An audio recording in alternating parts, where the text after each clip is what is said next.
Bueno, pues tomo de nuevo la palabra. Ya he dejado estos 3-4 minutos de cortesía y vamos a dar comienzo a la jornada prevista en el día de hoy, que se desarrolla bajo el título de Ciberriesgo en las empresas, amenazas, marco legal y prevención.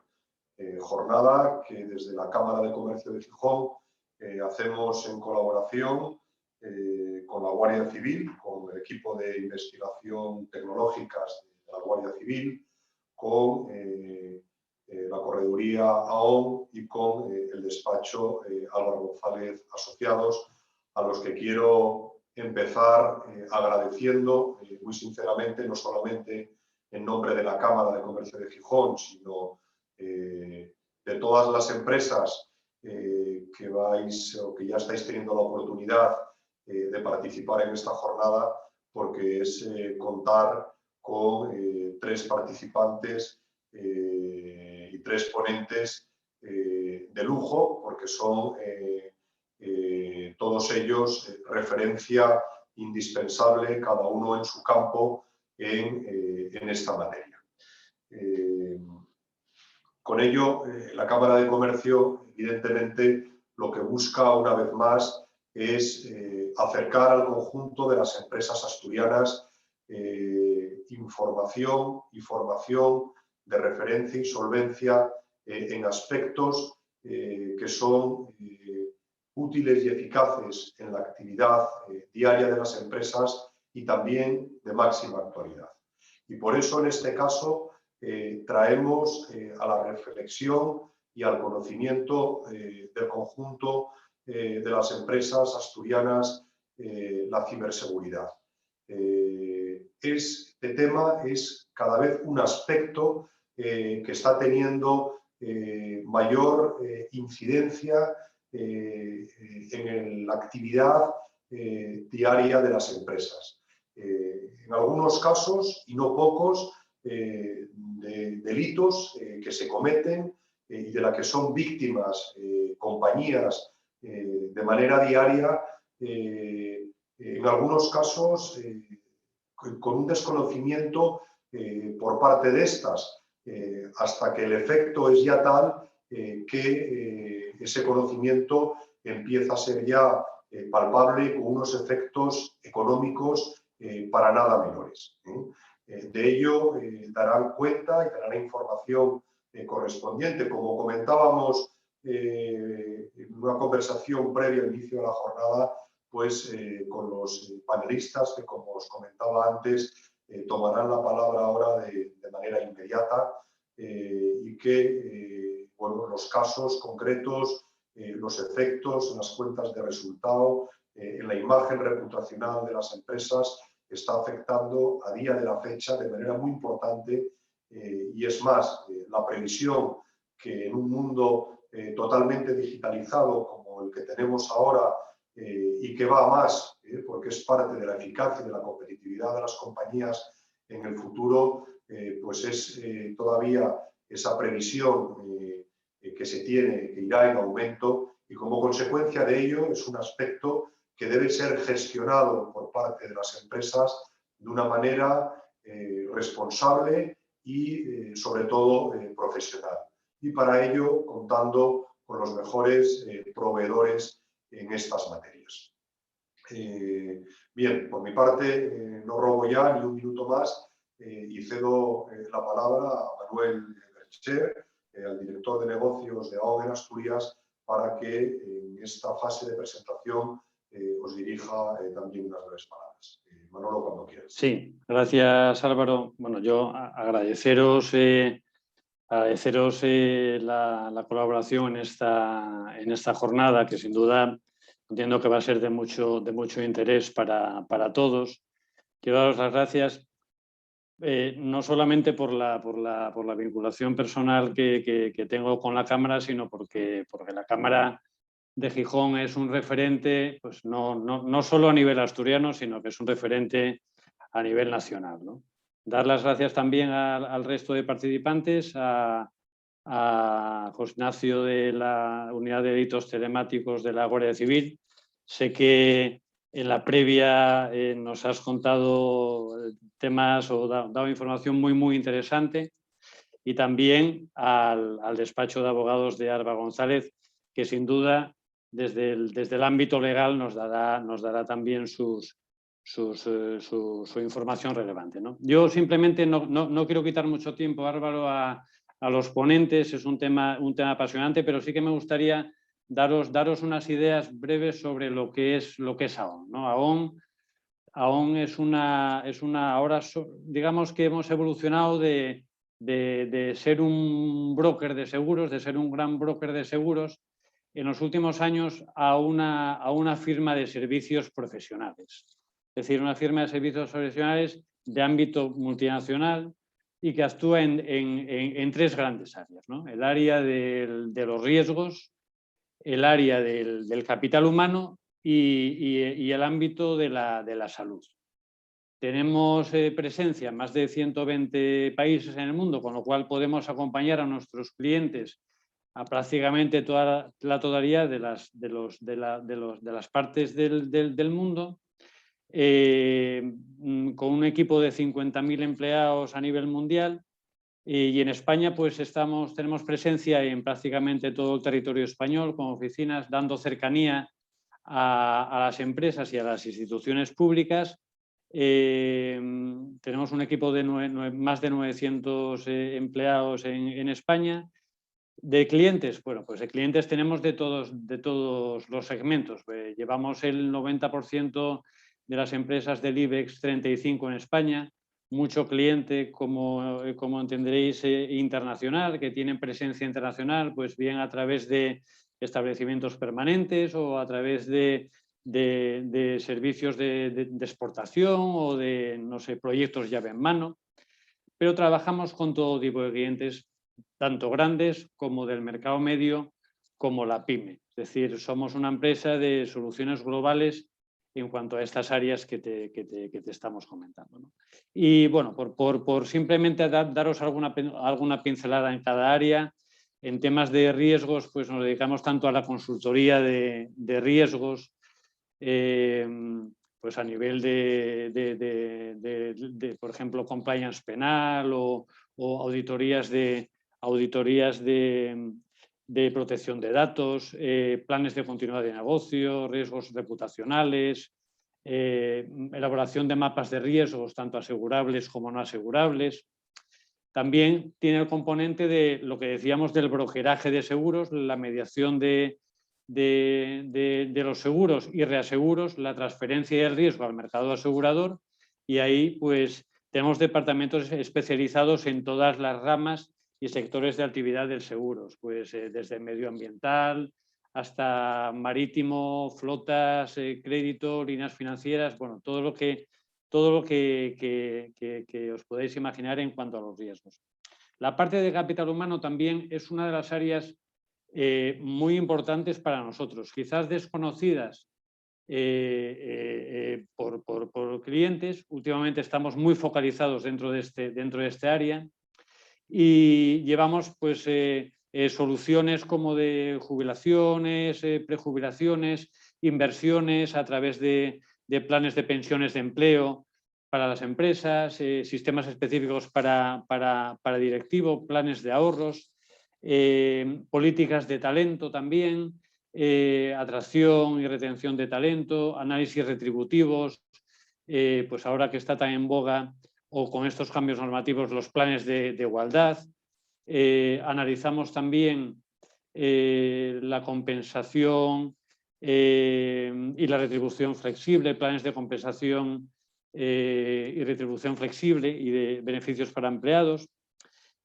Movilidad internacional, realizamos todo tipo de asesoría en cuanto al personal que tienen expatriados las empresas. Y por último, ya para acabar, la parte de salud. La parte de salud, diseñamos programas de salud para las corporaciones, para sus empleados y para sus directivos. Tenemos una plataforma de salud que se llama Open Health para de telemedicina, para dar servicios de telemedicina a las empresas. Y bueno, pues toda la parte del bienestar, ahora tan en boga con esta pandemia que tuvimos, pues toda la parte de bienestar para los empleados, ¿no? Pues tanto bienestar físico como emocional, como financiero. Y por último, deciros que nos apoyamos mucho en una gran plataforma de datos que tenemos. Todos los clientes mundiales nos permiten tener una base de datos pues muy nutrida y eso nos permite estudiarlos y dar soluciones novedosas para nuestros clientes, ¿no? Aún también invierte mucho en tecnología. Año a año está adquiriendo nuevas Insurtech, con lo cual esas nuevas soluciones o esas soluciones pioneras a nuestros clientes nos permiten estar, pues, ser innovadores, ¿no? Lo que intentamos es reducir la volatilidad del riesgo en las empresas y, bueno, pues proteger la cuenta de resultados de las mismas, ¿no? Entonces, ya os digo que no solamente es la parte del brokeraje, no solamente es la parte histórica, la brokeraje de seguros, sino que ya veis que tenemos pues una amalgama de servicios pues muy amplios y globales donde podemos ayudar a todo tipo de clientes. Álvaro, sin más, yo, si quieres, te cedo la palabra para que presentes al resto de ponentes y comencemos con esta, como digo, yo creo que apasionante jornada. Muy bien, gracias Manolo. Pues nada, entramos en materia. Solamente comentaros que todas las preguntas que queráis plantear, ya se ha puesto también ahí en el chat, que lo ha puesto Ignacio Martín, el responsable de servicios a empresas de la Cámara. Cualquier pregunta que queráis plantear sobre las ponencias que van a tener lugar a continuación, las vais escribiendo en el chat y luego al finalizar todas ellas será el propio Ignacio el que vaya planteándolas de manera agrupada a los ponentes. Pues sin más, cedo ya la palabra al primero de ellos, a José Ignacio Fernández Álvarez, del equipo de investigación tecnológicas Elite de la Guardia Civil. José Ignacio, cuando quieras, tienes la palabra. Bueno, buenos días. En primer lugar, agradecer a Manuel Bercher la invitación que ha acusado a la Guardia Civil para que estemos presentes en este evento y, desde luego, a la Cámara de Comercio de Gijón, que, como en otras ocasiones que hemos tenido la suerte de participar, ha puesto sus medios y su infraestructura para que sea posible este medio. Pensamos que el mejor antivirus posible, sin duda alguna, en este ámbito es la concienciación en la ciberseguridad y, sin duda alguna, estas jornadas son un altavoz más para que poco a poco podamos ir adquiriéndola, ¿no? Por nuestra parte, trataremos de aportar nuestro conocimiento del día a día sobre este tema, realizando una evaluación de la situación en ciberseguridad de forma muy escueta, porque intentaremos terminarnos al poco tiempo que disponemos, y nos centraremos más en los vectores de ataque, ¿no? Lo que nos están ahora atacando a las empresas. Me presento, mi nombre es José Ignacio Fernández Álvarez, soy Guardia Civil, especialista de la Unidad de Investigaciones Tecnológicas de la Unidad Orgánica de Policía Judicial de Gijón. Bueno, sin más,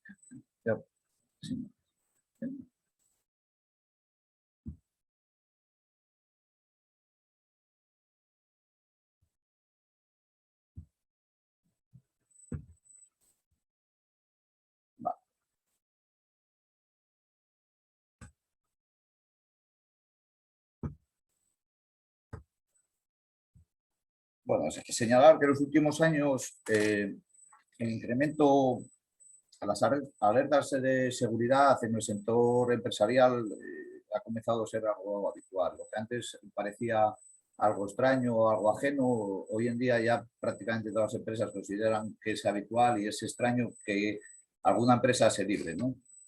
Por ello. Inicialmente había un rechazo a denunciarlo, a ponerlo en conocimiento, todas las empresas haber sufrido algún ataque o brecha de seguridad.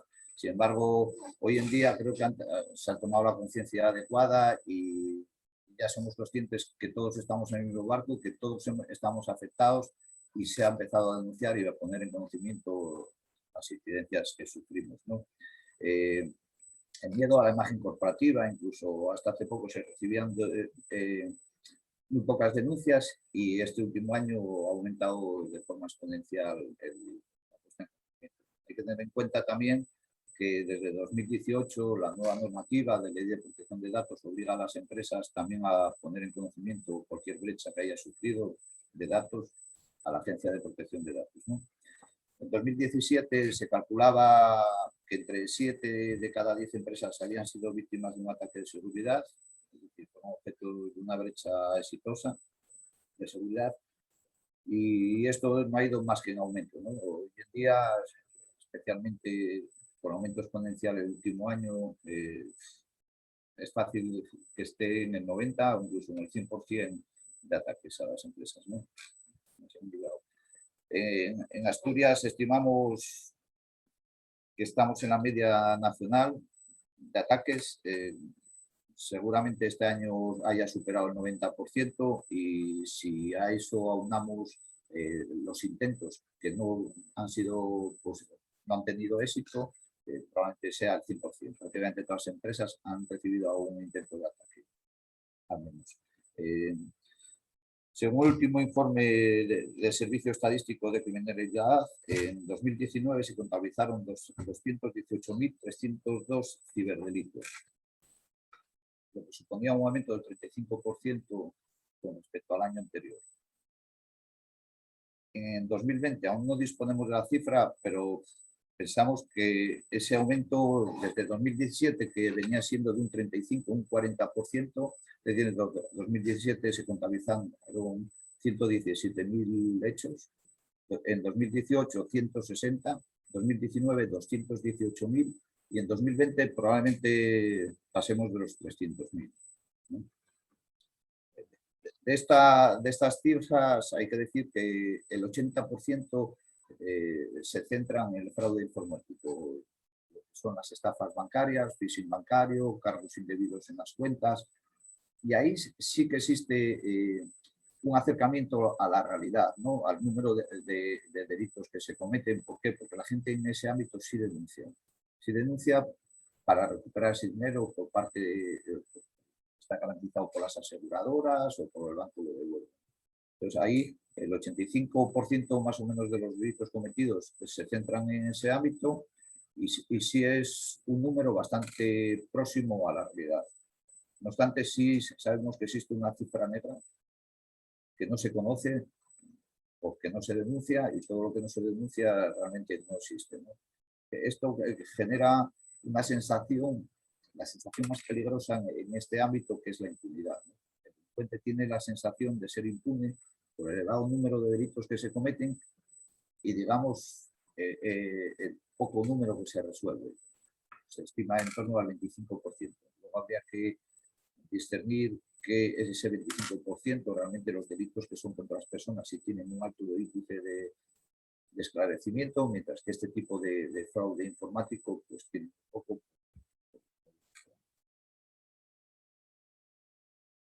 Como decíamos, no me voy a entretener mucho en esto, la línea es ascendente, exponencial, ha ido sin duda a más y el último año a muchísimo más. Se ha variado y diversificado. Lo que antes era un pequeño delincuente con conocimientos informáticos generando un delito, ahora es una industria del crimen, ¿no? Y más agresiva. Para ser contar más casos y conductas agresivas, ataques, extorsiones, ransomware, ataques de negación de servicios.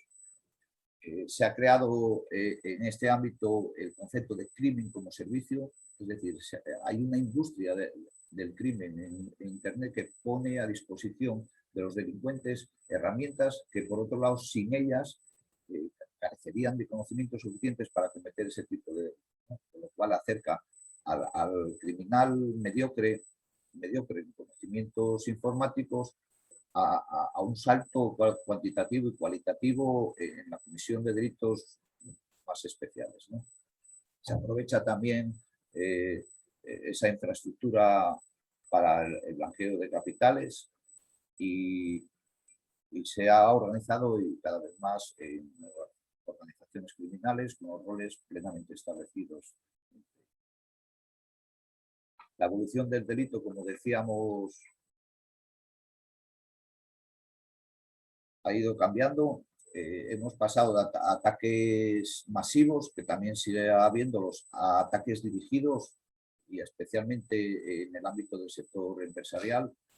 A las empresas han visto que con menos se saca más, son más golosas los objetivos empresariales, sin dejar de atacar pues, masivamente al usuario particular, ¿no?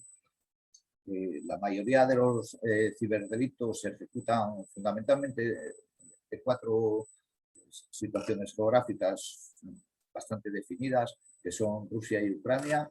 Por un lado, en este ámbito centraríamos sobre todo los ataques de ransomware, los ataques de phishing bancario y de estafas bancarias, los cargos indebidos, y luego Rumanía y Nigeria, ¿no? En Nigeria, fundamentalmente, los delitos de tipo, ¿no?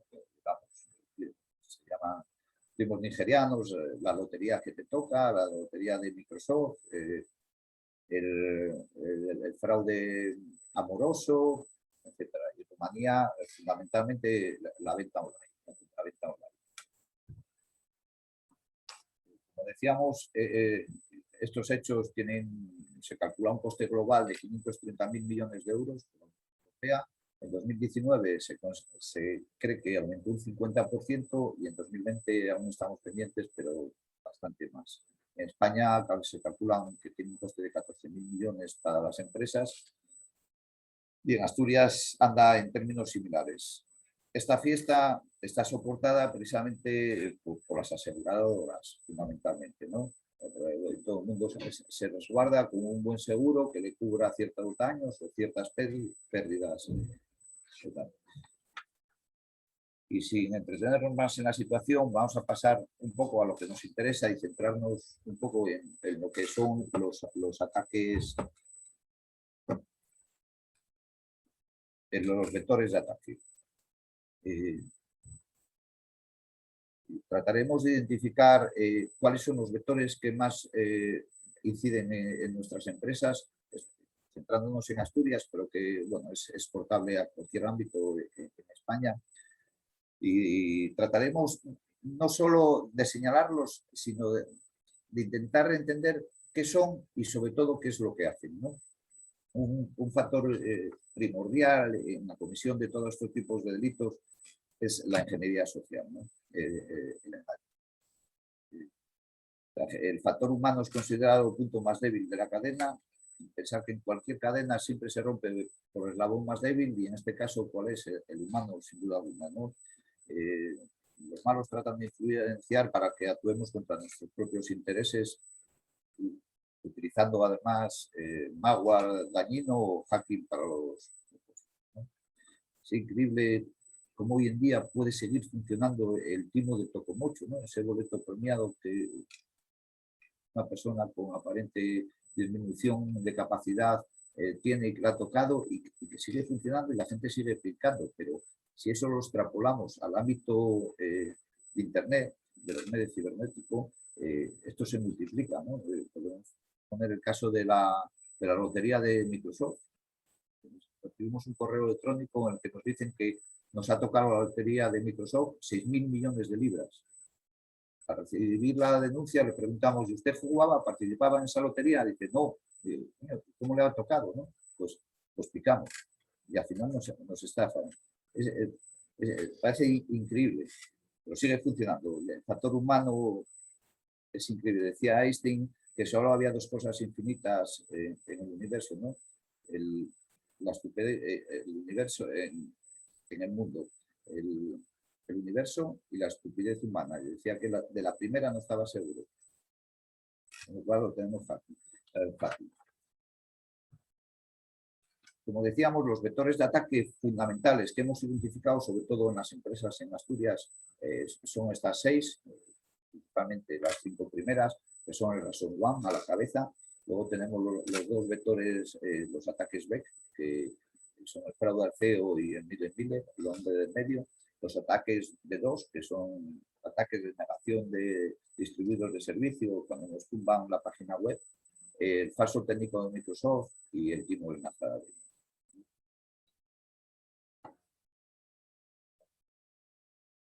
Hablando de todos ellos, nos centraremos un poco en Ransomware, trataremos de decir qué es lo que hace y qué ayudas tenemos, ¿no? La ransomware se trata de un tipo de malware que consigue tomar el control del dispositivo, cifrándonos toda la información que contiene el ordenador, y los discos duros y los archivos. A cambio, recibimos un correo en el cual nos exigen un rescate, un pago en dinero, normalmente en Bitcoin, y cuya transferencia solicitan se hagan normalmente por la red pública.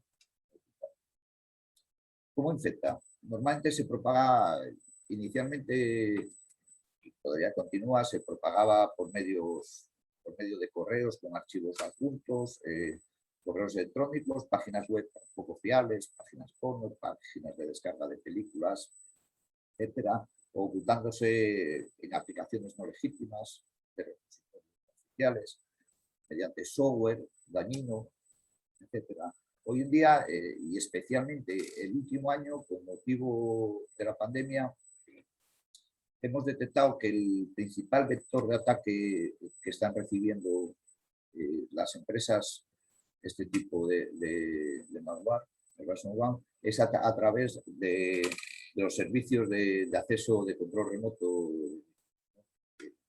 Todos sabemos que con la pandemia las calles se han vaciado y se ha llenado Internet y poblado Internet.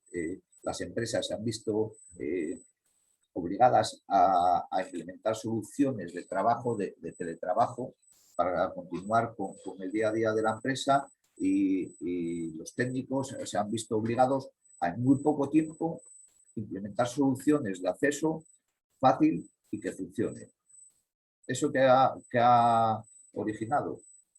Pues la disminución de la seguridad, el establecimiento de contraseñas sencillas. La mayoría nos encontramos con contraseñas 1234, 1111, las cuales son realmente fáciles de romper.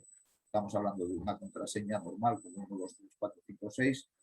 Un ataque de fuerza bruta o ataque por diccionario podría romperlo en un chasquido, en un chip. Es que no tardan ni segundos. Y por ahí ha sido el principal vector de ataque en Asturias en las empresas. Poco a poco se ha ido implementando soluciones, han ido teniendo tiempo los técnicos de reforzar la seguridad en las contraseñas y en los puertos, y se ha ido disminuyendo un poco el ataque, pero sigue completamente en vigor. El daño que nos hacen los ordenadores es total, nos quedamos sin ninguna información contenida en él, pero no solo eso, ahora mismo que casi todos los ordenadores se encuentran conectados para el teletrabajo, tiene la posibilidad este malware de distribuirse, ¿no?, a través del servidor al resto de equipos.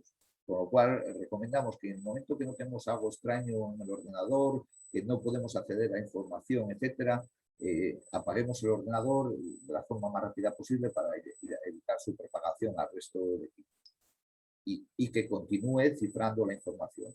Esto, una vez cifrada toda la información, solemos recibir un mensaje en el cual nos dan las instrucciones para el pago del rescate. El pago del rescate supone que no se comprometen a enviarnos una clave privada que desencripta, descifra los archivos. Nosotros no recomendamos, bajo ningún concepto, el pago de ese rescate, en primer lugar, porque no se tiene seguridad de que realmente vayamos a recibir esa clave. Por otro lado, el pagar incentiva a los malos a que nos vuelvan a atacar. De hecho, hay un estudio que cifra que las empresas que han sido atacadas y han pagado el rescate, antes de un año reciben un nuevo ataque y además exitoso. Por lo cual, bajo ningún concepto, realizar el pago. Sé que hay empresas que se ven abocadas, obligadas a realizarlo porque pierden toda la información que tienen. Nos encontramos con empresas que aún no disponen de backup en los términos que deberían tener, ¿no? Las copias de seguridad, preferentemente en 3 medios de soporte distintos, que no estén en el mismo equipo del que realizamos la copia, etcétera, ¿no? No obstante, poco a poco sí se van implementando soluciones ayudas. Y si vienen, hay ocasiones, la propia Europol ha establecido medios de ayuda a las empresas, el INCIBE también da soporte a las empresas para desencriptar esta información. Poco a poco se realizan operaciones policiales con éxito en las que se intervienen los servidores, donde se guardan las informaciones de los malos para desencriptar esas informaciones.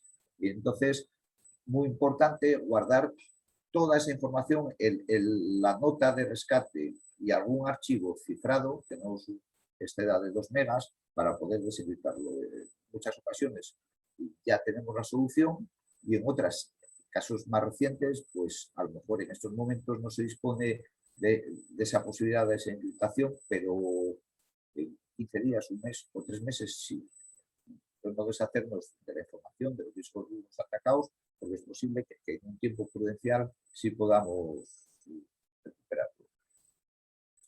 El ataque de DOS es un ataque de negación de servicio, distribuido de servicios. Es más espectacular que dañino. Suele pasar cuando nos tumban la página web, ¿no?, de la empresa, que lo hacen inaccesible.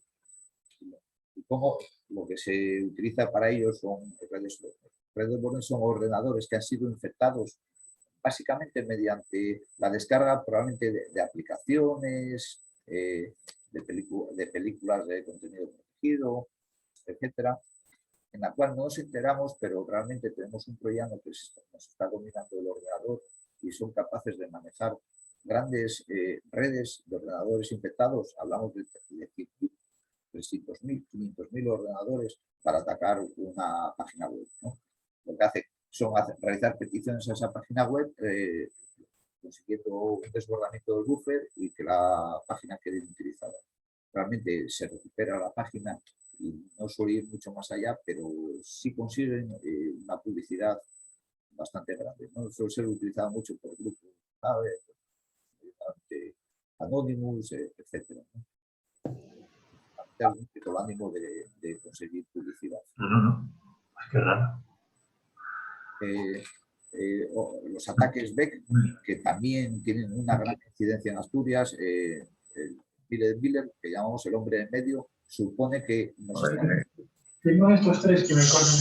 nos están interceptando las comunicaciones entre empresa y proveedor. Es decir, el proveedor remite una factura al cliente, a la empresa cliente, para que le realice el pago por los servicios prestados o por los bienes o materiales vendidos. ¿Qué hace el malo? Interceptar esas comunicaciones, modifica la factura y pone una cuenta bancaria que le interesa, suya. Por lo cual, la empresa cliente recibe la factura, ve que hay una modificación en la cuenta bancaria y lo ingresa la nueva cuenta bancaria, ¿no? Lo que hablamos sobre la concienciación. En este caso, parece increíble que transfiramos 500.000, 300.000 euros sin una previa confirmación de esa modificación de la cuenta bancaria. La confirmación sería tan fácil como levantar el teléfono, hablar directamente con la empresa y decir: oye, ¿me habéis cambiado la cuenta bancaria en este caso? Normalmente lo que hacemos es mandar un correo electrónico en el que preguntamos a la empresa: observo que nos habéis cambiado la cuenta bancaria, ¿es correcto? Esa vía sabemos que está infectada, que está interceptada por el malo, y lo que va a hacer es contestarnos el malo, ¿no? Utilicemos otro medio, el teléfono, una llamada por teléfono y confirmémoslo. Está teniendo mucha incidencia en Asturias, hay muchas empresas afectadas y estamos hablando de cantidades muy importantes, de 100.000, 200.000, 500.000 euros, mucho más, ¿no? La forma de interceptación de esa comunicación suele ser técnicamente mediante la modificación del DNS, el ataque DNS, bueno, una alteración, o bien hemos identificado también que otra posibilidad es la infección del ordenador, bien de la empresa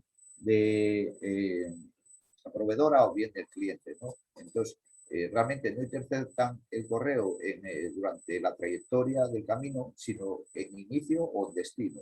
Cuando se recibe un correo en un ordenador infectado, lo que hacen es acceder a él, modificar ese documento para que la empresa quite y realice esa transferencia de pago.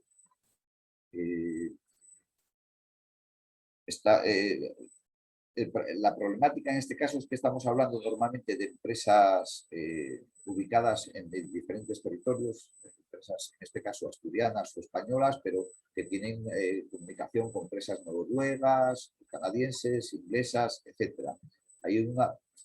Es difícil establecer la comunicación y ver dónde está realmente la brecha de seguridad. También cabe la posibilidad del empleado desleal, ¿no?, que facilita esa información a delincuentes amigos para realizar las personas. El fraude del CEO, que es otra variante de ataque B y que tiene mucha incidencia también en Asturias, se trata ni más ni menos de intentar suplantar al director de la empresa. Normalmente el objetivo suele ser el director financiero de esta empresa y bien mediante correo electrónico o bien mediante llamada de voz, la cual normalmente suelen estar utilizando últimamente ya inteligencia artificial para asimilar la voz real del CEO y causar ese engaño en el director financiero. Y lo que tratan de hacer es que el director financiero realice una transferencia. Normalmente le cuentan que están en una operación de compra de una empresa que es secreto, que debe guardar discreción, que no lo comunique ni al propio vicepresidente o al propio director superior a él, ni a los demás componentes de la empresa, porque podrían truncar la forma exitosa de la compra, y que esté atento para que en el momento que él le diga, haga una transferencia. El falso técnico Microsoft. Aquí detectamos en Asturias una campaña orientada fundamentalmente a farmacias. Hicimos una nota y lo comunicamos a la Asociación Farmacéutica Asturiana para que lo notificase a sus asociados. Se trata fundamentalmente de una persona que se hace pasar por técnico Microsoft, que de lo que trata es de engañar al usuario diciéndole que tiene el sistema infectado o problema del sistema y que se lo van a arreglar. Una vez finalizado, lo que consiguen es que el usuario autorice un acceso remoto al delincuente, por lo cual se apoderan de nuestro ordenador y el delincuente nos va a cobrar una cantidad que normalmente no es muy excesiva, pero que nos obliga a conectarnos a nuestra banca online para realizar la transferencia.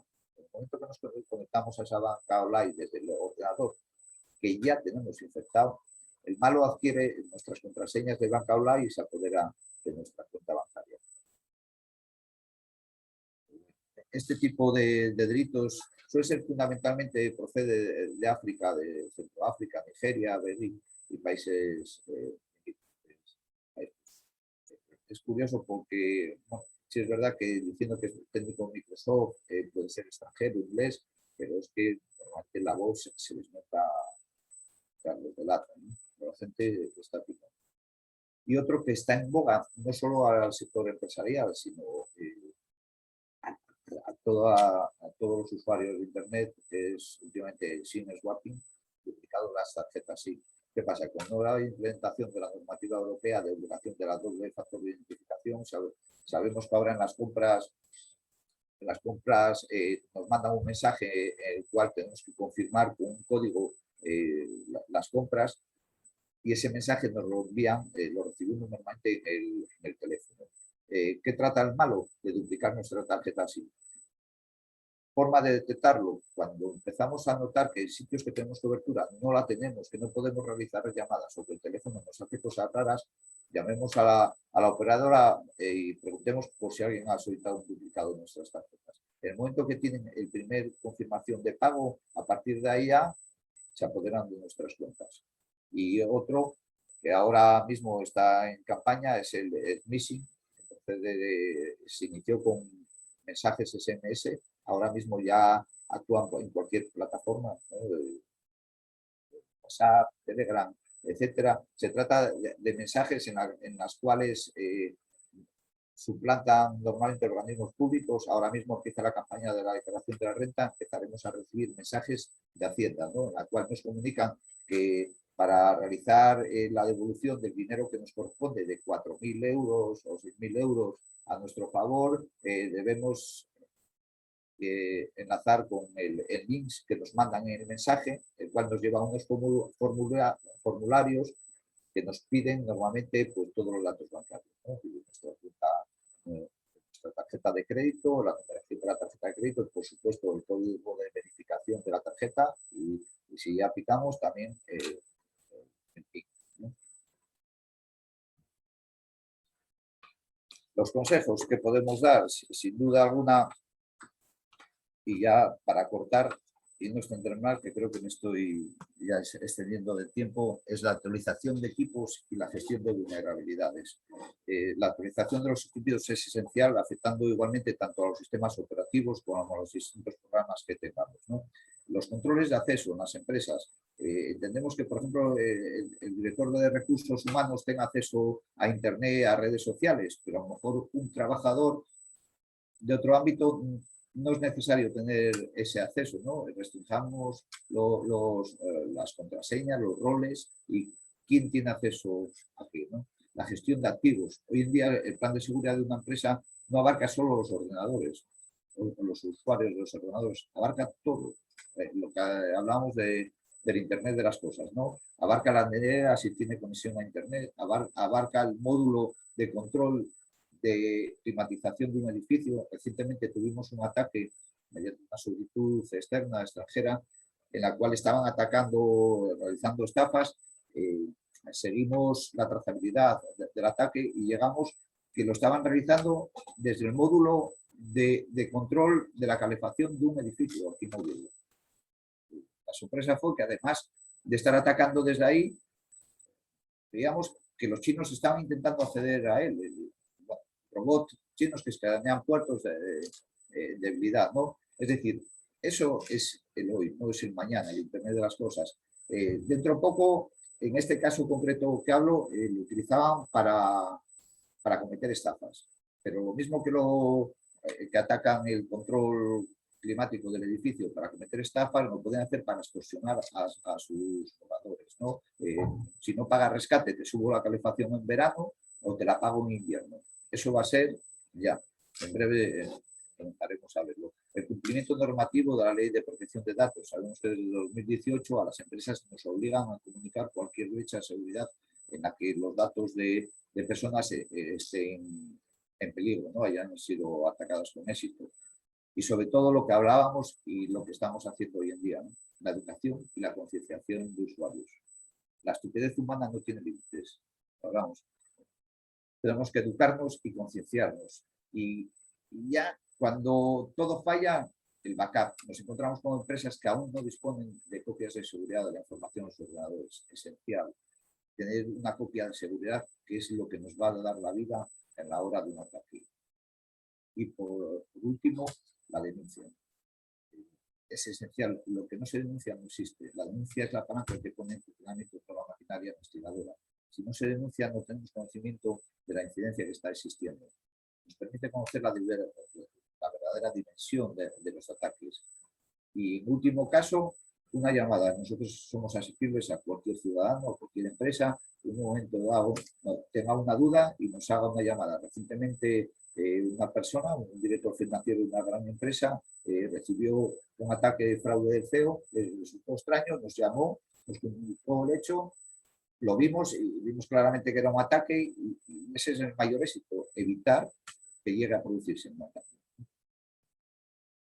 Con todo, perdón por el exceso de tiempo, no sé si me excedí demasiado, la verdad que hay tantas cosas que contar que es difícil restringirlo, pero les agradezco su atención y aquí estamos en la Comandancia de la Guardia Civil de Oviedo para lo que necesiten. Bueno, pues muchas gracias, José Ignacio, por tu interesantísima presentación. Vamos a continuar, vamos a intentar, efectivamente insisto, tremendamente interesante toda la información que nos has trasladado, te lo agradezco mucho y como consecuencia de ello y de la presentación completa, vamos un poco excedidos de tiempo. vamos a intentar ajustarnos a los tiempos el resto de ponentes y sin más cedo ya la palabra. En este caso serán los representantes de AOM. En primer lugar intervendrá David Rubio, Ciberconsulting Líder de AOM España y seguidamente será el turno de Ángel Lousas, que es el responsable de líneas financieras de AOM Centro Noroeste. David, tienes la palabra. Perfecto, gracias Álvaro.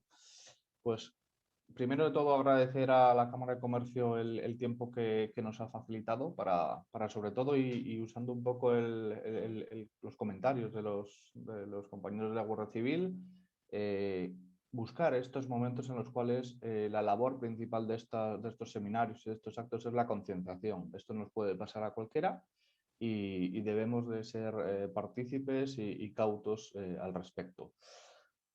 Voy a compartir con vosotros una breve presentación simplemente para que esta haga de guía a lo que hoy aquí os queremos trasladar, ¿de acuerdo? Y lo primero de todo es indicaros que el riesgo cyber no es un riesgo tecnológico, es un riesgo de negocio. Como riesgo de negocio, pues puede verse impactado o impactar por normativas en la protección del dato, que por ejemplo seguramente el compañero de la parte del bufete de abogados también entrará en el detalle. Puede venir derivado de un problema en nuestra cadena de proveedores o de nuestra infraestructura tecnológica, o a través de nuestros empleados, ¿vale? Llámese empleados, llámese un proveedor que tiene acceso a nuestros sistemas en nuestras instalaciones y por lo cual, sea cual sea el origen de cada uno de estos focos o vectores de ataque, tenemos que cuidar todas las acciones que llevamos a cabo y implementar actividades preventivas, proactivas, para que no suceda. Por ejemplo, pues haciendo análisis de los riesgos, auditoría de proveedores, validando que nuestros procedimientos y controles de tecnología y de procesos sean óptimos o que disponemos de unas capacidades suficientes en la corporación en lo referente a la formación de empleados y la concienciación en medidas de seguridad. Adicionalmente, tenemos un segundo nivel de riesgo que puede venir dado por la cantidad de datos que almacenamos en base a nuestra actividad en nuestra operación. En muchos casos, lo que se identifica es que guardamos datos en exceso o incluso a nivel de tiempo en exceso también, o que, por ejemplo, cuando estamos en procesos de fusiones y adquisiciones, pues no se llevan a cabo suficientes salvaguardas o una tarea suficiente de análisis sobre aquella empresa que estamos o que queremos adquirir. Esto puede, digamos, afectar más o menos a cada uno de las empresas a las que representan hoy los asistentes, pero esto también ocurre en esos ámbitos. Y sobre todo, es muy importante a nivel corporativo que exista un plan de respuesta óptimo y en plazo y que este se testee, se pruebe al menos de forma anual. ¿Por qué? Porque si no lo probamos, no sabemos si funciona. Y si no funciona y no nos ponemos ese reto, digamos, periódico, en el momento en el cual ocurre el incidente, pues vamos a ir un poco menos, como vemos nosotros en el día a día, como pollo sin cabeza, ¿vale? No sabemos qué hacer, con quién hablar, cómo reaccionar. Entonces es muy importante entender este riesgo como un riesgo de negocio. La pregunta que nos hacen masivamente clientes o no clientes en este sentido de la ciberseguridad es ¿cómo podemos ser resilientes? Resiliente es ¿cómo puedo mantener la continuidad de mi negocio? ¿De acuerdo? La respuesta inicial es directa y es gestionando el riesgo de manera continua. Pero ¿cómo lo gestionamos? Pues lo primero de todo, debemos llevar a cabo análisis de riesgos y de madurez corporativa para saber qué tenemos, cómo estamos y cómo nos sentimos para hacer frente a este riesgo, a esta lacra, porque realmente es una lacra, ¿de acuerdo? Tenemos que saber cuál es la componente financiera que se ve impactada, ¿vale? Porque mientras que no existan una póliza, acciones, servicios o tareas en plazo, al final el riesgo cyber se convierte en un riesgo financiero, ¿vale? Y como riesgo financiero luego puede derivar en un riesgo legal, reputacional incluso, ¿de acuerdo? La cuantificación de cuánto tengo en riesgo o cuánto esto me puede suponer es un ejercicio que a día de hoy se hace clave para una buena toma de decisión. Después de esto, y con lo identificado anteriormente, hay que establecer planes, directores de seguridad y en el caso de que se encuentren deficiencias, planes de remediación. Todo esto desde un ámbito, vamos a llamarlo teórico, en el ámbito, por ejemplo, normativo, en el ámbito de control, en el ámbito de la operación diaria. Pero luego operamos en base a tecnología. La tecnología funciona en base a cómo está definida, no en lo que nosotros documentamos, por ejemplo, o escribimos en un proceso, en un papel, en un documento. ¿De acuerdo? Por lo tanto, ahí llegaríamos a la cuarta fase en la que es muy importante llevar a cabo auditorías técnicas de seguridad o pentesting. El pentesting, para que todos lo asumáis o lo entendáis, es básicamente simular, sin hacer el daño, ¿de acuerdo? Pero simular ser un atacante externo, ver hasta dónde se puede llegar, cuáles son esas vulnerabilidades que tenemos en nuestros sistemas, para que en base a ese conocimiento que hasta un momento antes no tendríamos, poder establecer controles suficientes y salvaguardas necesarias para evitar pues, esa pérdida, como ya he dicho, tecnológica, reputacional, financiera o legal posterior. Con todo esto es un paso muy claro, como va a comentar posteriormente mi compañero Ángel, pasos previos necesarios o recomendables para hacer una buena suscripción de una póliza de seguro, porque sin la información no somos nada, ¿de acuerdo? Y que todo esto en realidad es un riesgo que está en constante evolución y en constante cambio. Por lo tanto, hay que hacer una revisión periódica y continua. La periodicidad la marca la sensibilidad de la empresa en muchos casos, cuando no lo marca una normativa. Pero es muy importante que todo este círculo se lleve a cabo de forma continua. Para no extenderme sobre la sesión, simplemente dar unas breves notas o puntualizaciones al respecto. Comentábamos que es necesario hacer un análisis de los riesgos y la madurez corporativa. ¿Por qué? Porque es necesario evaluar para identificar qué nos ocurre. Y es necesario no solo identificar una vez y ya está, sino hacerlo de forma continua. ¿Para qué? Para poder saber qué falla, poder adaptar nuestros procesos y nuestros procedimientos y, en definitiva, responder de forma adecuada a cada uno de los posibles incidentes o situaciones que nos ocurran. Este tipo de análisis se deben llevar a cabo de forma sectorizada o por el ámbito de la actividad. No es lo mismo una banca que un sector energía, que un sector industria o el sector retail. No es lo mismo un IBEX que una gran empresa, que una pyme.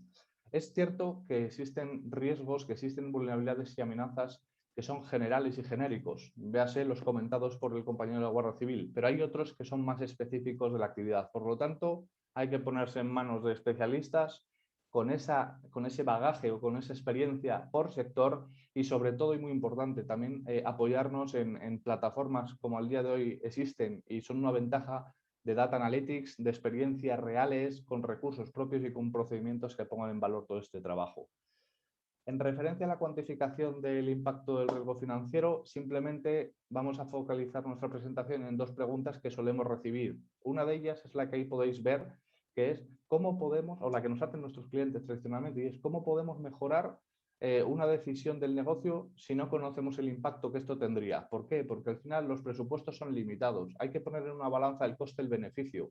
Si no llevamos a cabo este tipo de ejercicios, no vamos a tener realmente un peso, una información válida y suficiente para decidir cuál va a ser nuestro próximo paso. La segunda pregunta que nos suelen hacer es, oye, ¿cómo podemos contar o contratar medidas y servicios si no tenemos claro el retorno de la inversión que esto supone? Aquí, en la parte de ciberseguridad, el retorno a la inversión siempre se ha definido, o el ROI, más bien a lo mejor conocido por todos vosotros, se ha definido como la inversión que vamos, o el beneficio que vamos a obtener una vez hecha la inversión. En el caso de la seguridad no hay ROI, hay ROSI. Y el ROSI no trata de obtener un beneficio posterior, sino de evitar la pérdida posterior, ¿de acuerdo? Entonces, es muy importante saber cuáles son los activos tecnológicos, saber cuáles son los posibles vectores de amenaza a los que nos vemos, digamos, expuestos, saber cuáles son nuestras defensas de seguridad, para, en definitiva, saber cómo podemos responder ante ese evento de ciberseguridad y conocer cuál es ese impacto financiero, cómo responden esos KPIs frente a test de estrés y cómo todo esto se puede trasladar a una gestión del riesgo posterior, ya sea vía servicio, vía consultoría, vía póliza. ¿De acuerdo? Los planes directores de seguridad y remediación, pues aquí poco que decir. Si ya sabemos en qué fallamos, qué tenemos, qué no tenemos, qué es lo que queremos hacer y cómo lo podemos conseguir. Es muy importante entender que esto no es un trabajo de hoy para mañana. Primero hay que identificar la situación actual, analizar los riesgos, hacer una comparativa para saber si estamos alineados o desalineados con nuestra industria y a un efecto global del riesgo, definir, en este caso, mejoras, proyectos e iniciativas y, por último, clasificar y priorizar aquellas que pueden resultar más interesantes pues desde un ámbito del punto de situación actual, de planificación, de presupuesto, etc. Y por último, obviamente, implementar ese plan que pues puede llevar y contener numerosas ventajas y procedimientos nuevos de cara a la compañía, ¿vale? En el caso de las auditorías técnicas y de pentesting, esto es, no solo vamos a analizar, como nosotros, simplificándolo mucho, que a veces no es bueno, ¿de acuerdo? Porque da la sensación de una falsa seguridad, pero lo llevamos a los papeles. Los papeles hay que revisarlos, sí, hay que ver cómo procedemos, cómo es nuestro día a día, pero también hay que saber cómo funciona la tecnología y cómo ésta se integra dentro del todo, ¿vale? Entonces es necesario pues analizar nuestras aplicaciones, sobre todo si aquellas críticas y corporativas, analizar nuestra infraestructura para ver si es vulnerable o no, o en definitiva llevar a cabo revisiones de seguridad, ya sea a nivel de código, de programa, de dispositivos que se conectan a la red o de personas y de gentes que se conectan a esta, ¿vale? Y en última instancia, con toda esta información y sin que esto, digamos, se haga bola, es muy importante luego también trasladarlo y hacer un buen traslado a una póliza de seguro, habiendo gestionado antes el riesgo también internamente. Y será sobre esta parte en la que, Ángel, te doy la palabra. Ángel es mi compañero de la parte de líneas financieras y que os va a contar la parte de, digamos, más clasificada como la parte del seguro, la respuesta y el qué pasa cuando sucede un incidente al respecto. Así que, Ángel, la palabra es tuya. Muchas gracias, David. Muchísimas gracias a todos, a la Cámara de Comercio, a los panelistas y a los asistentes. Intentaré ser muy breve porque vamos muy mal de tiempo. Entonces, vamos. Efectivamente, como dice David, una vez que estamos en la situación ideal, ¿no? Una vez que hemos hecho todo ese trabajo previo, todo ese trabajo de prevención, todo ese trabajo de gestión, evidentemente el riesgo cero no existe, llega un punto en donde tenemos que tomar la decisión de trasladar el riesgo, parte de ese riesgo, a una póliza de seguro. Vale, entonces, ¿qué es una póliza ciber, ¿no? ¿Cómo funciona? ¿En qué consiste? Fundamentalmente una póliza de seguro ciber tiene tres grandes bloques, tres grandes patas de coberturas, ¿no? Por un lado está la asistencia, es decir, cuando he tenido el siniestro, ¿qué tengo que hacer? Necesito a alguien que me ayude, necesito a alguien que me oriente, necesito investigadores forenses, necesito servicios legales, voy a necesitar unos servicios de notificación de ese incidente, servicios call center y un servicio de gestión de crisis. Todos esos servicios, toda esa gestión la hace una póliza de seguro ciber. Por otro lado, voy a tener unos riesgos operacionales, es decir, voy a tener unos costes que tener un siniestro, puede tener un perjuicio, entonces voy a tener unos costes para mantener las operaciones del negocio. Y seguramente tendré una pérdida de beneficio, es decir, a consecuencia de ese ataque, mi volumen de negocio puede verse afectado. Si se ve afectado mi volumen de negocio, mi cuenta de resultados también. Eso también lo amparan las pólizas de seguro ciber. Y luego, más costes, es decir, tengo que volver a poner en funcionamiento mi empresa, tengo que restaurar datos e información. Eso también es otra de las coberturas fundamentales de las pólizas de seguro ciber. Y por último, y por supuesto no menos importante, están las coberturas de responsabilidad, ¿no? Como se comentó anteriormente, puedo tener multas o sanciones, porque un seguro ciber está directamente o puede estar directamente relacionado con la política de protección de datos. Entonces la administración me puede sancionar porque yo soy responsable como tenedor de esos datos. y los costes también legales y por daños, por reclamaciones que pueda llegar a tener por ese fallo de seguridad. Me pueden reclamar, es decir, la gente, las personas perjudicadas porque sus datos han salido a la luz, me pueden reclamar por esas casuísticas. Entonces, eso también lo amparan las pólizas de seguro de cyber, ¿no? David, si puedes pasar la slide, por favor. Bueno, como también se ha comentado anteriormente por el compañero de la Guardia Civil, un par de datos, ¿no?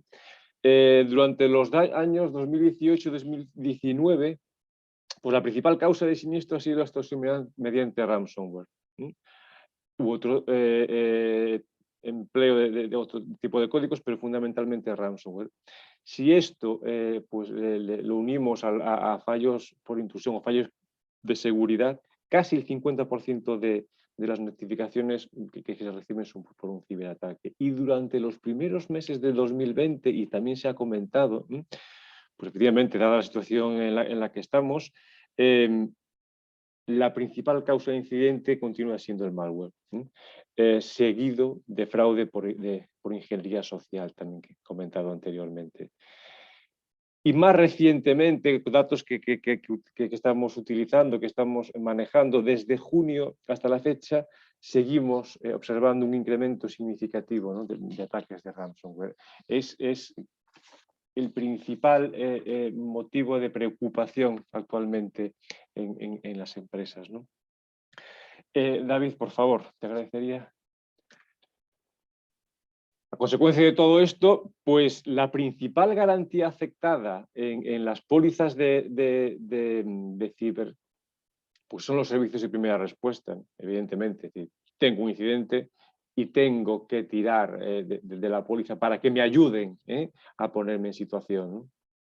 Tengo un incidente, tengo la sospecha de que tengo un incidente, porque a veces no tengo, es decir, con la simple sospecha, es importante cuando tengo una simple sospecha ya activar la póliza, activar los mecanismos para que me puedan ayudar y me puedan confirmar si realmente es un ataque, ¿no?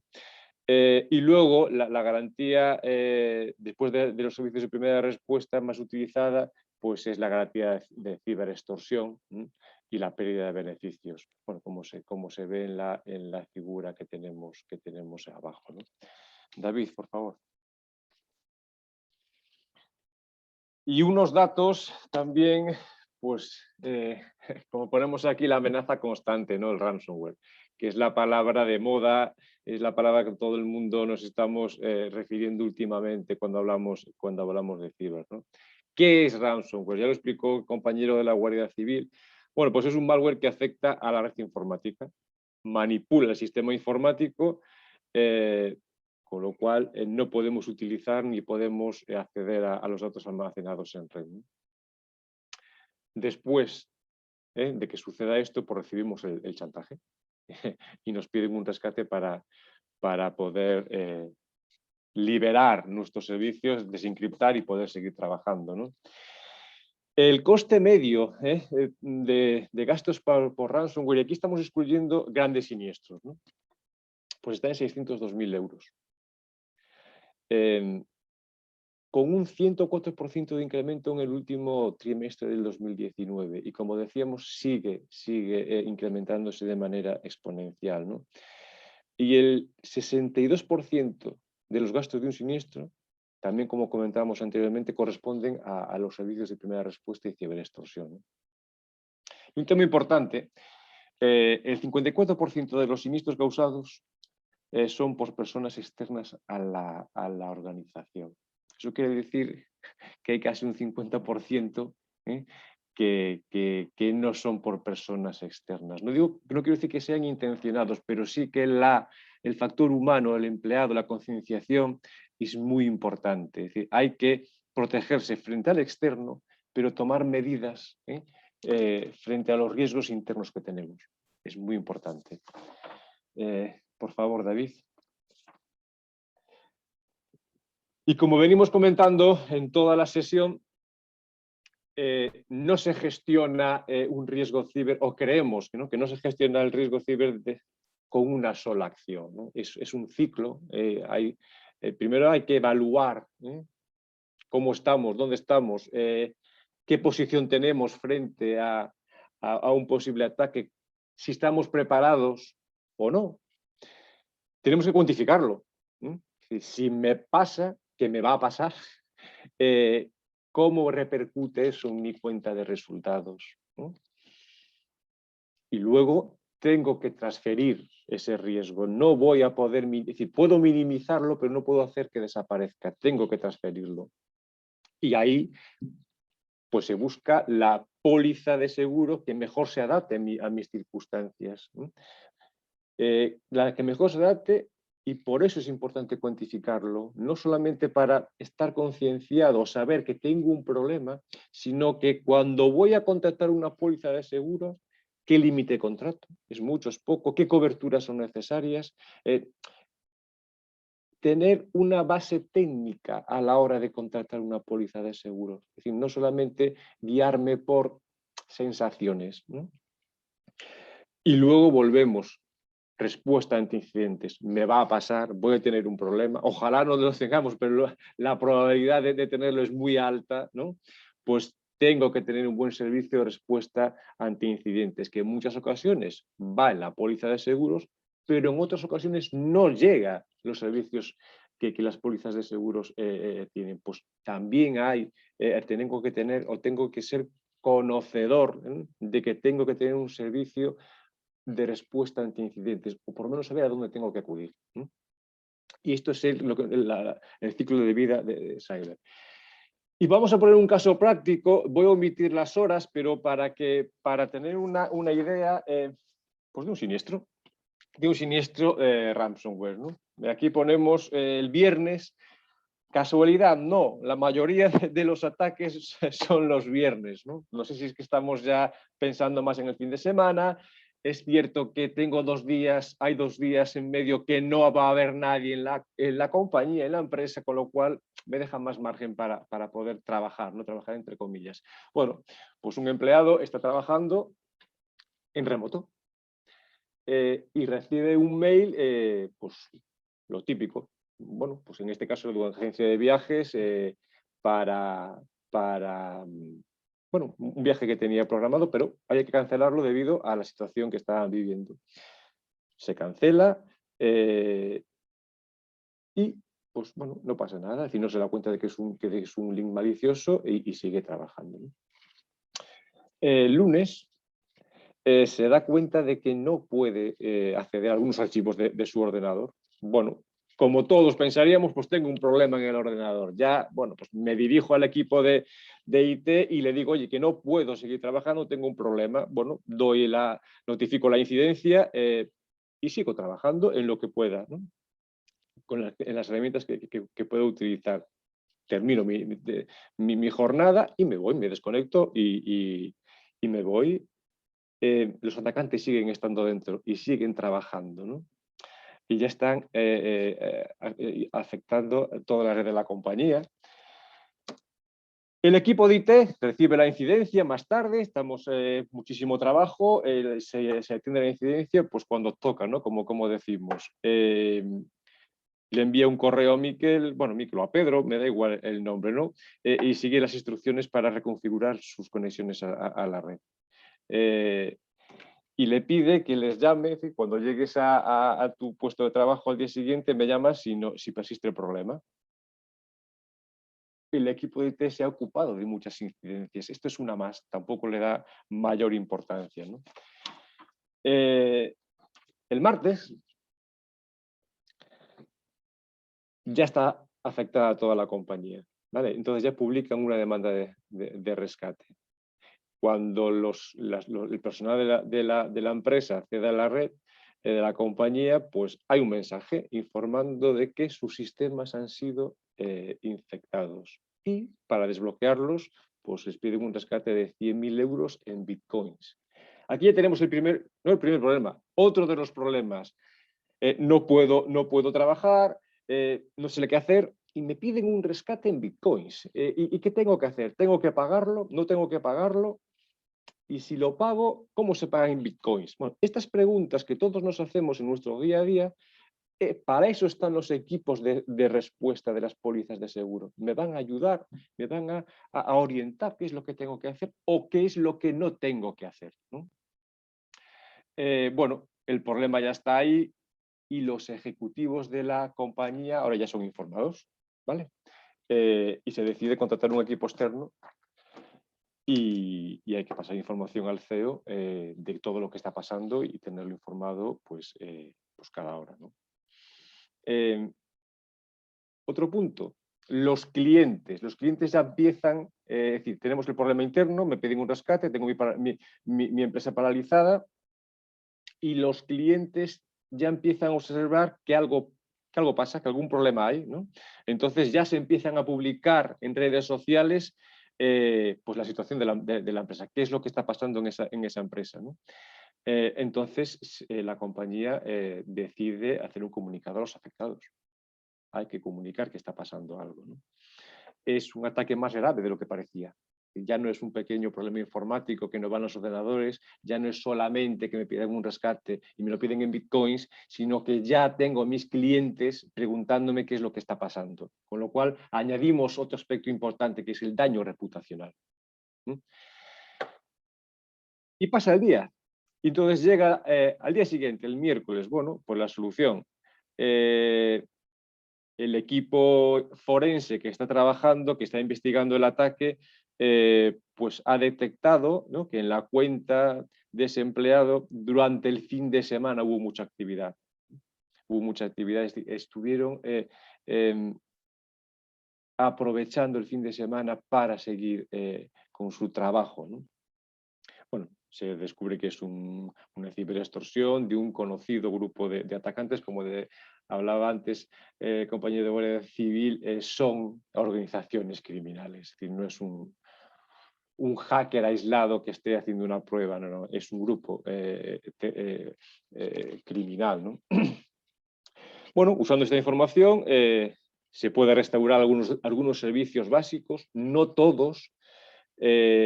Algunos datos se pierden y algunos sistemas pues siguen sin funcionar, ¿no? Entonces, es decir, la compañía no puede aún empezar a funcionar de manera normal, ¿no? Se informa a los directivos del problema y de la solución recomendada, que en este caso es el pago del rescate, ¿no? Y en la siguiente slide pues vemos un poco la cuantificación, ¿no?, a la cuantificación del siniestro. Por los gastos de gestión de crisis, bueno, pues serían en torno a 45.000 euros y esto estaría cubierto por la póliza de seguro. Luego hay extracostes, ¿no? Pues las personas que hacen horas extras, que tienen que trabajar para intentar bueno, minimizar o restaurar este problema. Esto no estaría cubierto por una póliza de seguro, en principio, ¿no? Y estamos hablando de que serían 40.000 euros. Por eso la importancia no solamente de trasladar todo a una póliza de seguro, sino que tengo que tener un trabajo previo, tengo que estar bien posicionado, porque si no voy a tener costes que no voy a poder trasladarlos a un seguro. Tengo los daños propios, es decir, ese pago del rescate que estaría cubierto por la póliza de seguro. Y tengo las responsabilidades, ¿no? Bueno, aparte de los gastos de defensa, gastos legales y las responsabilidades, ¿no? Que es los clientes afectados, retrasados, incidencias. Bueno, pues sería un total de 165.000 euros. Es decir, este siniestro a esta empresa le costaría 463.000 euros. 464.000 euros, de los cuales 421.000 sí podrían estar amparados y podrían estar, los pagaría una póliza de seguro. Pero como vemos, hay una pérdida importante aún teniendo una póliza y una buena póliza. Es decir, que no solamente podemos basarnos en trasladar el riesgo a una póliza de seguro. Y por mi parte, esto es todo. Muchísimas gracias. Muy bien, pues muchas gracias a ambos, David y Ángel, y sin más dilación de tiempo, para, bueno, intentar estar más en en el marco horario previsto, pues cedo ya la palabra al último de los ponentes, Alejandro Martínez, que sustituirá en este caso a Alejandro Álvaro González, que por problemas de carácter de índole personal, y aprovecho para trasladar sus disculpas, encarecidas disculpas, porque así me lo ha pedido, no estará con nosotros y le suplirá un colega, que como digo es Alejandro Martínez, de despacho de Álvaro González Asociados. Alejandro, cuando quieras tienes la palabra.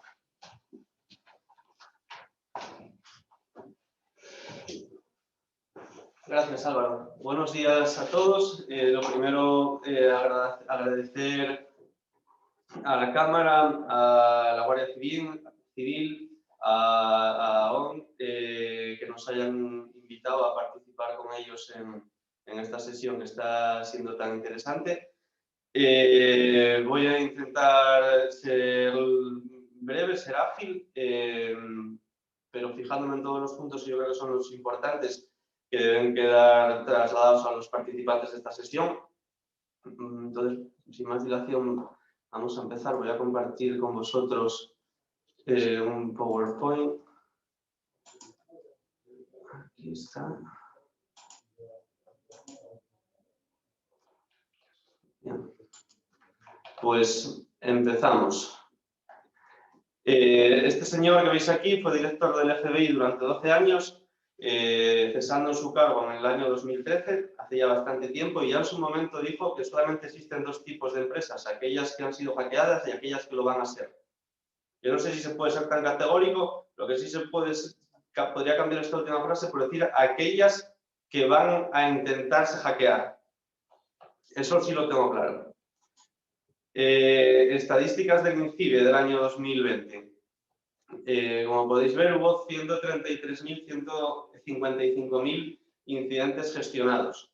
Si no recuerdo mal, el compañero de la Guardia Civil dijo que había del orden de más de 200.000 delitos de los que la Guardia Civil tenía conocimiento de carácter informático. Evidentemente, ahí fuera hay muchos más, porque estos datos son de los que las empresas trasladan, ya sea al INCIBE o a la Guardia Civil, que es cuando te decides a poner la denuncia. Pero una gran parte de esta casuística criminal queda en la sombra por el miedo al daño reputacional. Entonces, estos datos posiblemente, según la gente vaya concienciándose que la única forma de hacerle frente a esta amenaza es vía denuncia y vía poniendo en conocimiento de las autoridades competentes, se irán incrementando. La normativa aplicable en este supuesto, la verdad es que es de lo más diversa. No existe una ley específica para hablar de ciberriesgos. Pues evidentemente está, digamos, en primer término la Ley Orgánica 10/95 del Código Penal, con la cual se persiguen este tipo de conductas delictivas. Es una ley que en realidad cubre todo el hecho delictivo, pero el problema es que luego la persecución del delito es muy complicada. Como bien explicaba el compañero de la Guardia Civil, normalmente estamos ante delincuentes que no están en España. Hay un componente internacional importante, la persecución de delitos fuera de España es complicada, y luego resarcir el daño a la víctima, en este caso a la empresa, es más complicado todavía. Cuando consigamos esclarecer el delito y tener una sentencia condenatoria por el daño causado, luego hay que resarcir ese daño, conseguir que el sentenciado pague esas responsabilidades a las que fue condenado. El Reglamento General de Protección de Datos, evidentemente, muy en boca de todos.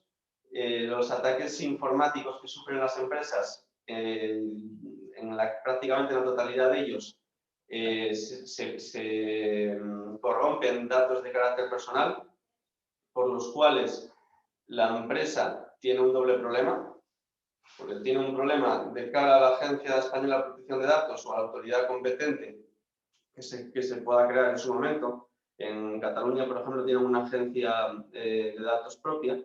Entonces hay dos componentes. Primero, el daño que sufre la empresa porque tiene sus bases de datos bloqueadas. Después, más que posible, procedimiento sancionador administrativo que pueda tener de la Agencia de Protección de Datos si no cumplió diligentemente con lo que se exige, que veremos más adelante. Y una tercera vía, que es la posible acción de resarcimiento de daños que le pueda plantear a la empresa el titular de esos datos, que le había dado, que le había trasladado a la empresa en su confianza legítima y que ahora no sabe muy bien dónde están esos datos. Luego, hay más normativa que puede ser aplicable en el supuesto de un ciberataque, como es la Ley de Servicios de la Sociedad de la Información, Ley de Patentes, de Propiedad Intelectual, la Ley de Sociedades de Capital, que veremos más adelante, tiene su miga, sobre todo en las relaciones internas de la empresa entre los socios, por la responsabilidad que pueda asumir el órgano de administración frente a los socios y frente a terceros por no haber cumplido diligentemente su función de prevenir el riesgo lo máximo posible. Y bueno, por acabar, el Código Civil, que es en el que se regula todo el tema de la culpa extracontractual o contractual, que serían las vías por las cuales los perjudicados del ataque que sufre nuestra empresa podrían intentar que respondamos civilmente.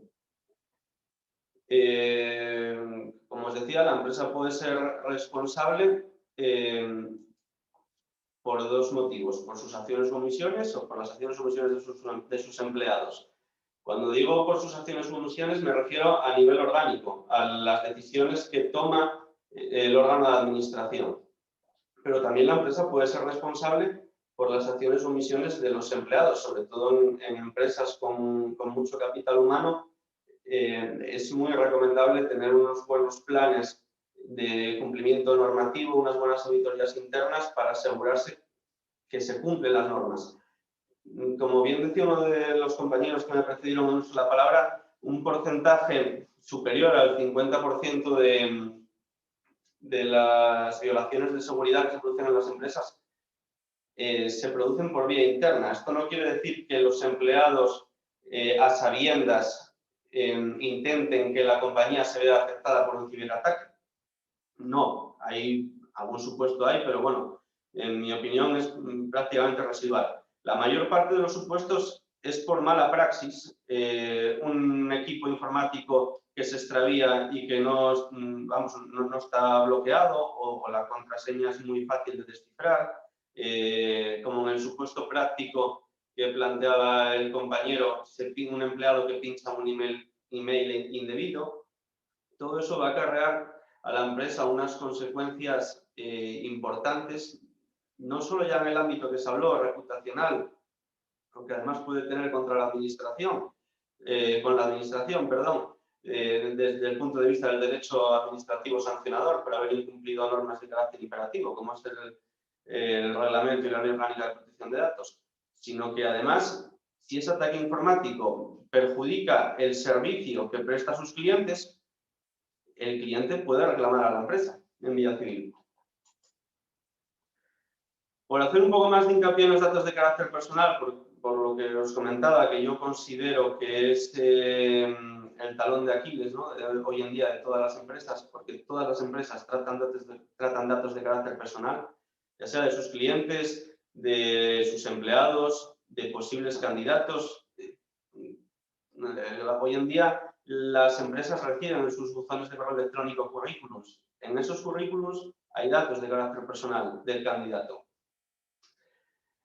Y lo más importante es que estos datos, como os decía, están protegidos ya no solo por el interés del titular de los datos, que si esos datos se dañan o acaban en manos de quien no debieran, puede accionar directamente contra la empresa, sino que hay un organismo público, que es la Agencia Española de Protección de Datos, que tiene el deber de velar por la seguridad de esos datos. Entonces, ante cualquier violación de seguridad y fuga de estos datos, va a haber un problema, sí o sí, con la Agencia Española de Protección de Datos. Y va a haber que probar que nosotros actuamos diligentemente y que teníamos todos los mecanismos de control necesarios para minimizar lo máximo posible el riesgo.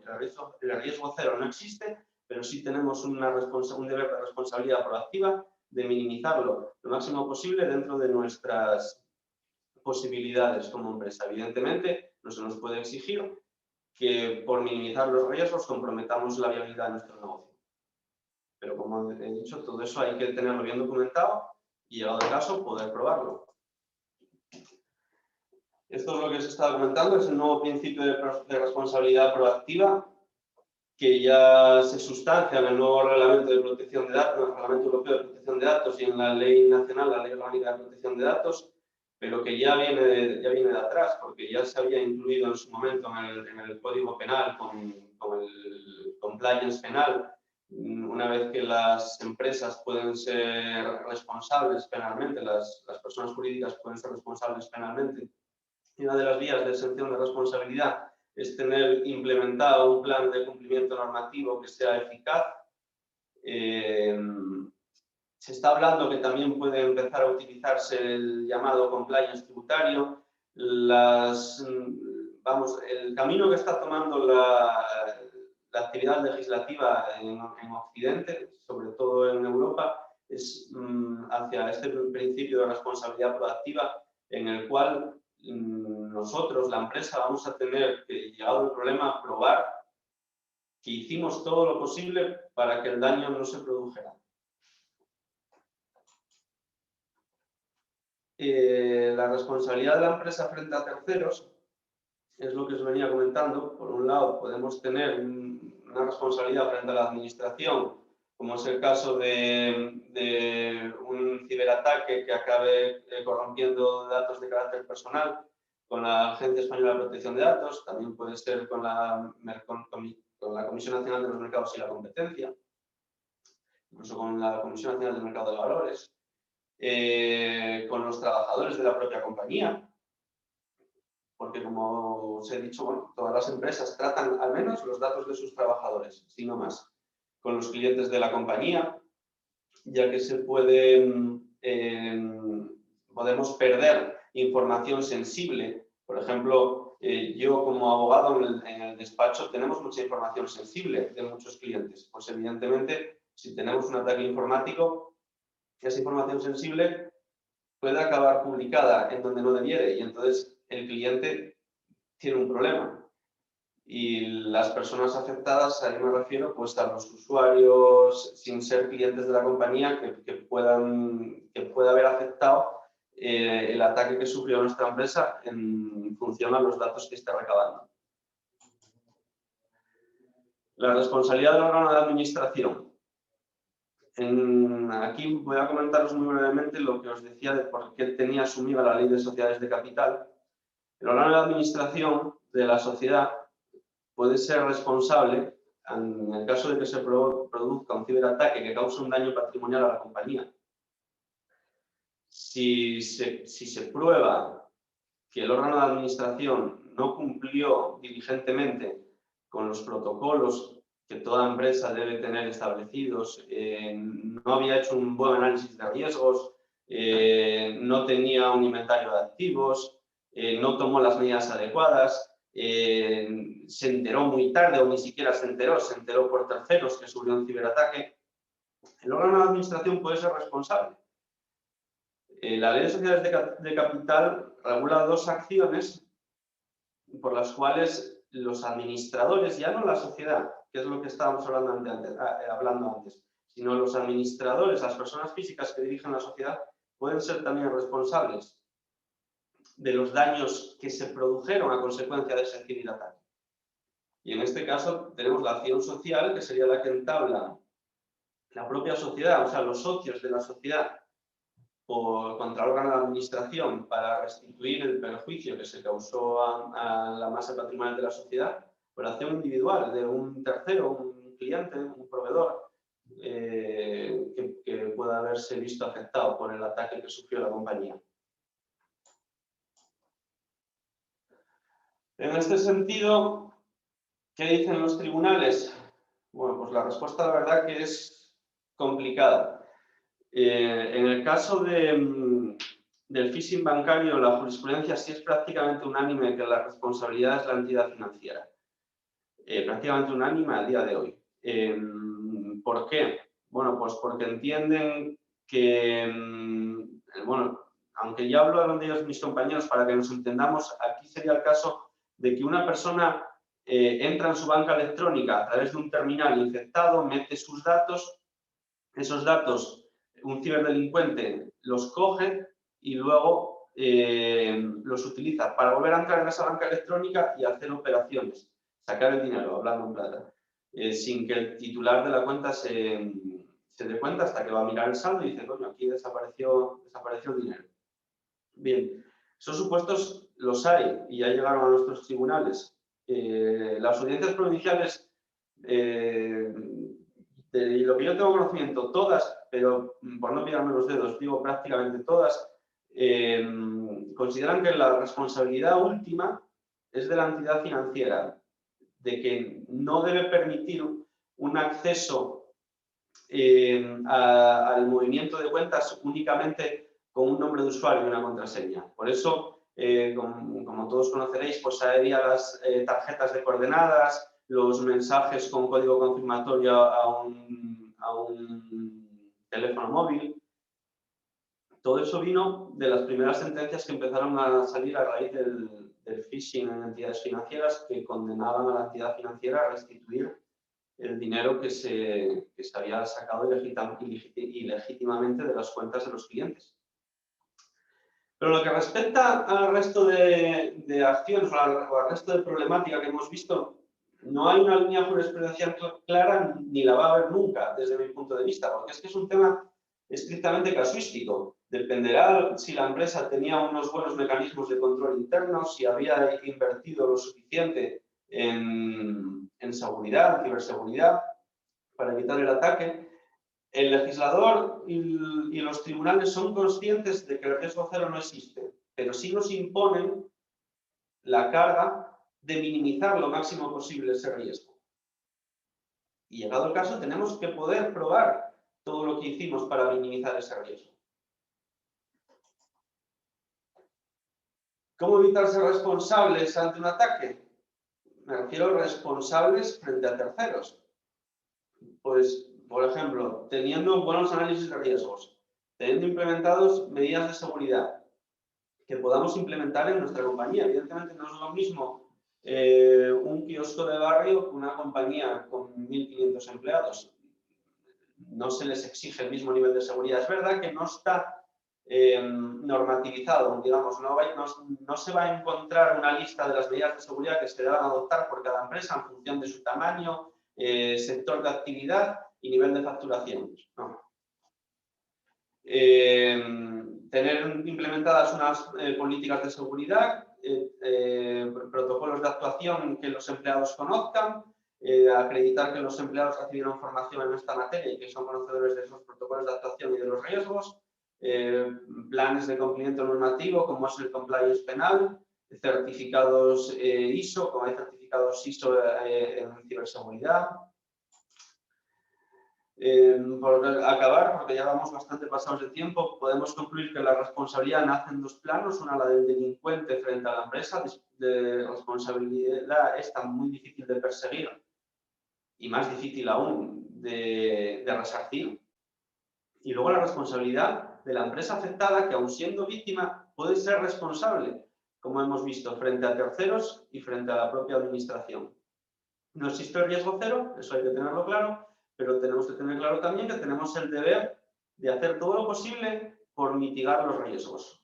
No podemos decir, bueno, como no hay riesgo cero, no hacemos nada. No, hay que intentarlo. Y evidentemente tener un control interno de nuestra compañía. Tenemos que tener el control de las autorizaciones, los permisos, el acceso que tienen los empleados, que sea el mínimo indispensable para el cumplimiento de su actividad, pero que no comprometa la seguridad de la compañía, que no nos entren por la puerta de atrás. Y como habían hablado nuestros compañeros, el aseguramiento de los riesgos es algo evidentemente fundamental, no lo único, pero fundamental. La ley de contrato de seguro permite asegurar este tipo de riesgos. Además de los riesgos frente a ciberataques, también tenemos pólizas que cubren sanciones en materia de protección de datos. Incluso hay pólizas que cubren el riesgo del órgano de administración de la compañía, las pólizas de seguro de administradores, que son también muy interesantes para cubrir, al menos en parte, las responsabilidades de las que podrían verse metido en el órgano de administración. Y hasta aquí mi exposición. Aquí os queda mi correo electrónico por si alguno tiene alguna duda. Lamento la velocidad, pero el tiempo apremia y un placer.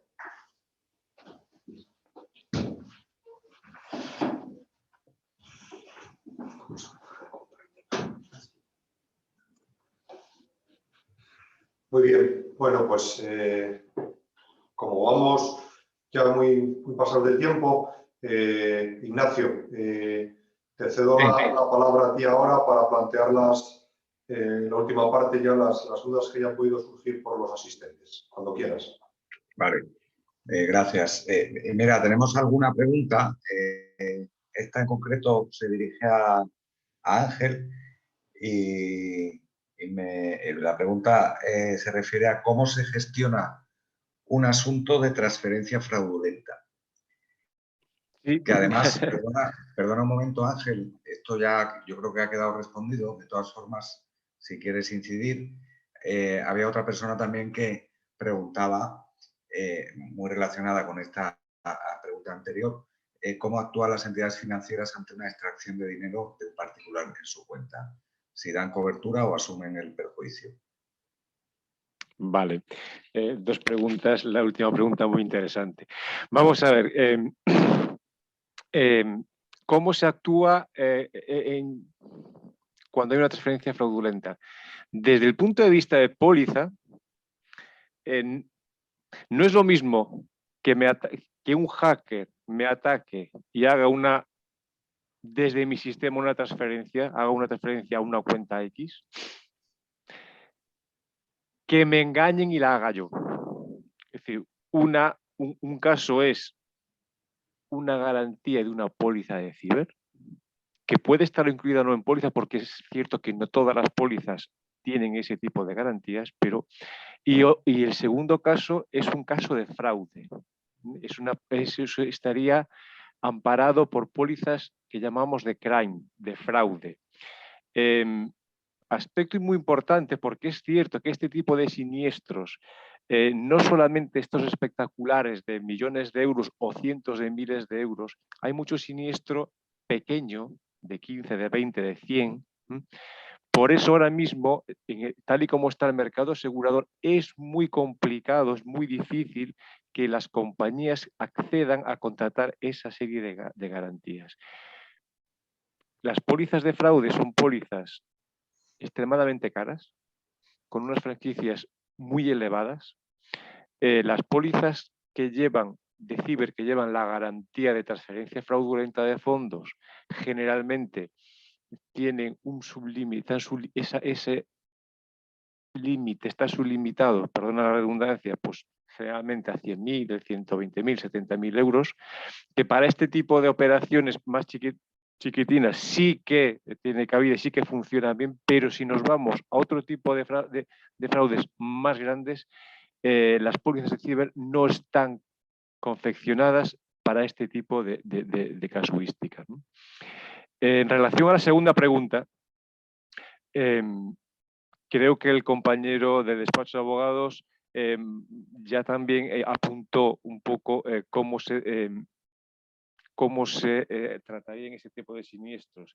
Si a mí me desaparece dinero de mi cuenta bancaria, en principio todo apunta que el responsable de que mi dinero esté a buen recaudo es la entidad financiera.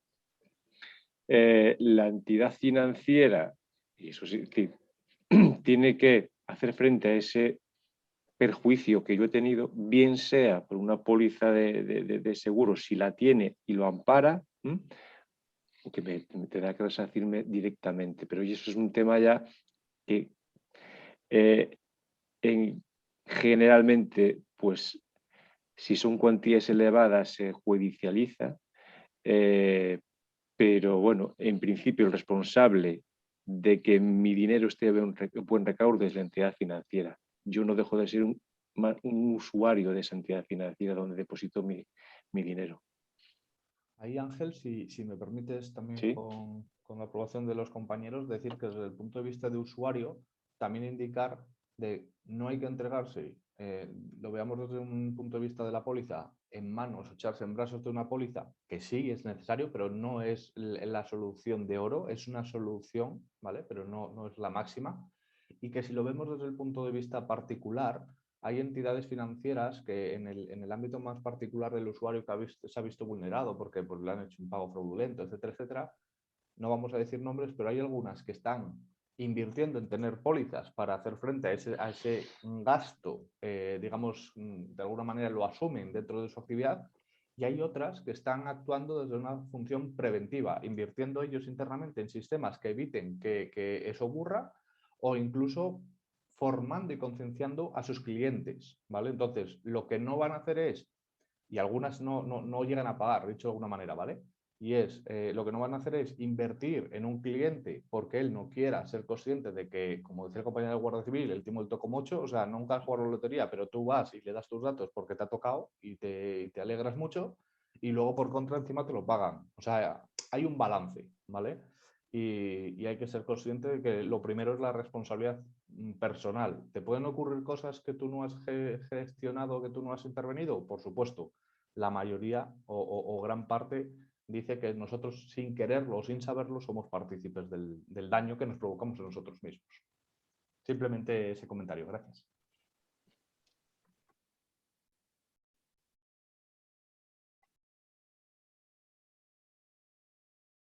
Ahora, decía que tenía otra pregunta. Se refiere a si estos incidentes o siniestros afectan a empresas de nuestra zona, aquí en Asturias, e incluso también a pymes. David, era para ti. Gracias, Ignacio. Pues la realidad es que sí. O sea, muchas veces este tipo de problemas, antes de convertirlo en gran siniestro, se ven como que esto solo le pasa a los grandes, ¿quién se va a fijar en mí? Y eso es real, pero más que era real hace un tiempo. ¿Por qué? Porque muchas veces estas personas, por decirlo de alguna manera, que nos provocaban esos ataques o que nos aprovechaban de esas vulnerabilidades, eran desde estudiantes que lo único que querían era poner en práctica su conocimiento supuestamente experto y válido, aunque fuera por poco recorrido profesional o incluso a nivel universitario o estudiantil, ver si lo conseguían, ver si conseguían atacar y generar un daño a una gran empresa. Eso realmente, pues obviamente tendría sus sanciones, será perseguido judicialmente, eso no cambia, pero eso se quedaba ahí en voy a ver si si David puede contra Goliat, ¿vale? A día de hoy eso no representa absolutamente nada. Los hay, pero no representa nada. Estamos hablando o de grupos digamos, consolidados, como puede ser Anonymous, etcétera, que lo que hacen es luchar contra, según ellos, una injusticia. No voy a entrar en la parte, digamos, voy a ser políticamente correcto, ¿vale? Nosotros hemos visto desde que ha habido ataques a pequeñas empresas, incluso para paralizar un ERE, ¿vale? E incluso pues una persona pues iba a ser o fue despedida y al día, mentira, a los meses siguientes pues los sistemas informáticos dejaron de funcionar, nadie era capaz de volverlos a poner en marcha. Entonces, todo esto muchas veces se ve desde una perspectiva particular, desde ese grupo que quiere luchar con una injusticia, pero hoy día la realidad es bien diferente y es, al igual que nosotros tenemos una actividad pues en retail, financiera, fabricamos, producimos, vendemos, hay empresas, casualmente, y lo ha explicado muy bien el compañero de Guardia Civil, pues en sobre todo países del este y África, o con personal de estas nacionalidades, que lo que hacen es atacar sin ningún tipo de miramiento a cualquier empresa. Pueden pasar tranquilamente de una gran entidad bancaria a Pepe Manolo y compañía asociados, ¿de acuerdo? Entonces, realmente hay que poner unas salvaguardas mínimas, hay que invertir en concienciación y poner controles de seguridad. Obviamente no son los mismos para una gran empresa que para una pequeña, pero hay que invertir en seguridad porque esto afecta a todos con independencia del sector y con independencia de la actividad. Y hay dos tipos para finalizar mi pregunta, hay dos tipos de empresas, las que han sido atacadas y las que lo serán. No hay nadie que se libre de todo esto.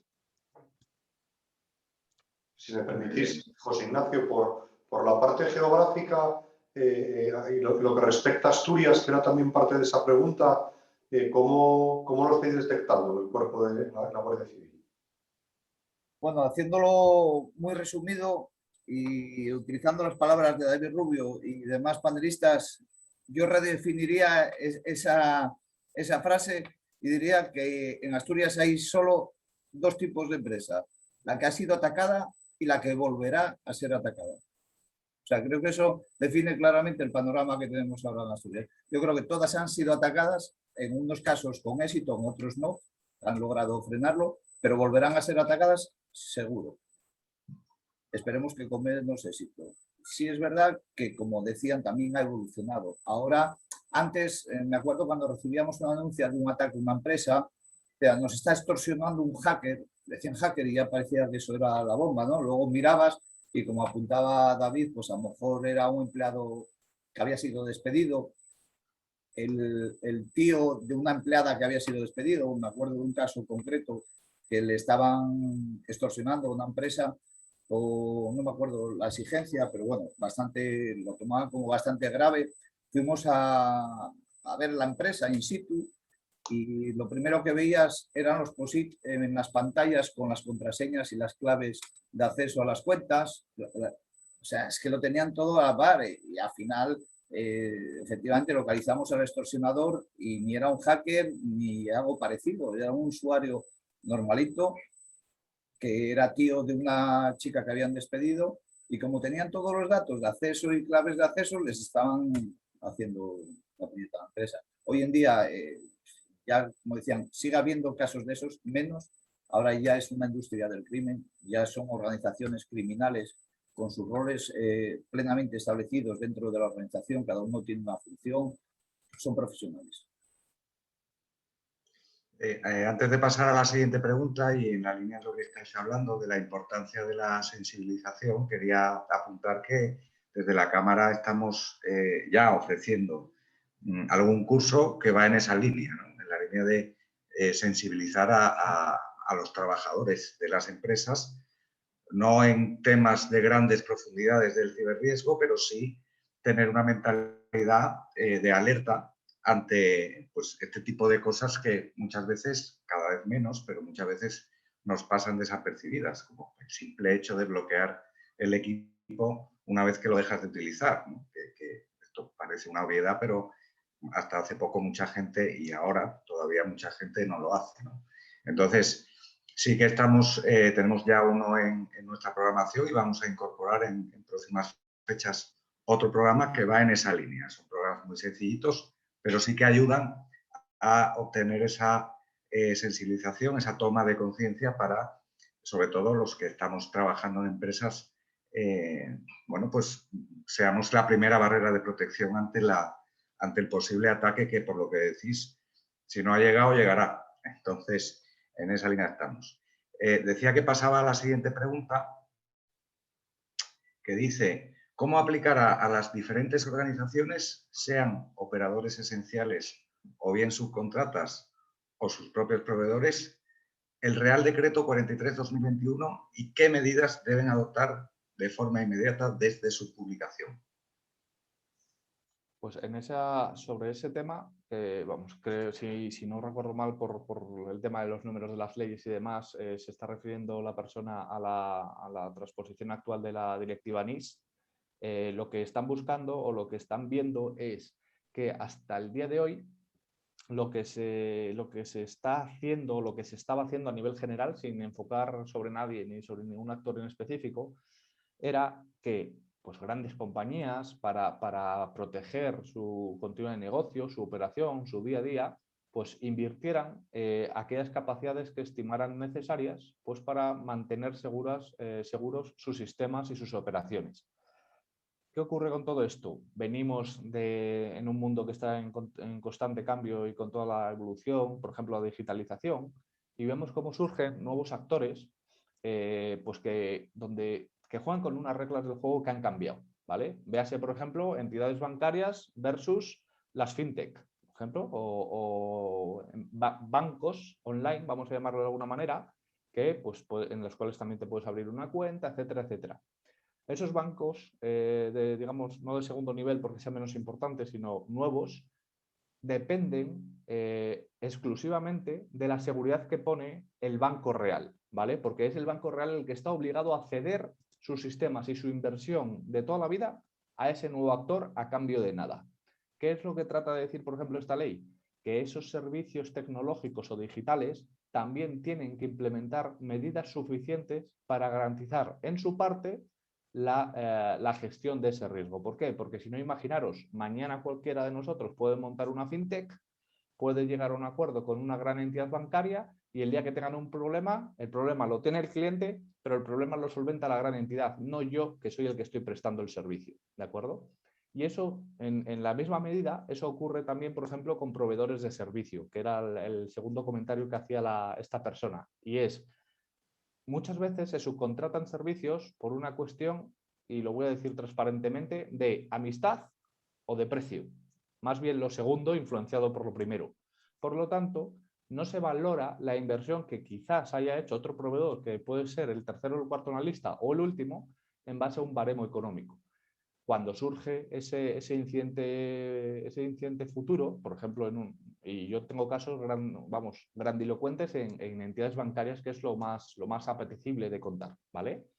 Y es, me ocurre, la entidad bancaria o esa entidad financiera asume las consecuencias, pero nadie asume la responsabilidad de haber contratado a alguien sin las suficientes medidas de control, ni de calidad, ni de seguridad.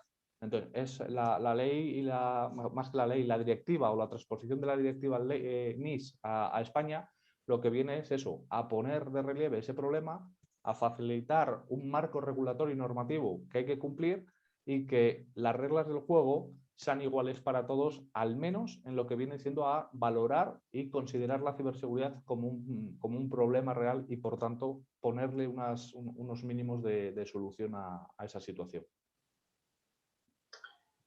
Muy bien, muchas gracias, David. Nada. Preguntas como tales no me quedan más. Sí que me hacen una petición algunas personas y me preguntan si es posible ampliar en detalle y en privado con vosotros sobre algunos de los temas aquí tratados. Sí, por supuesto, Ignacio. Vosotros tenéis nuestros datos de contacto.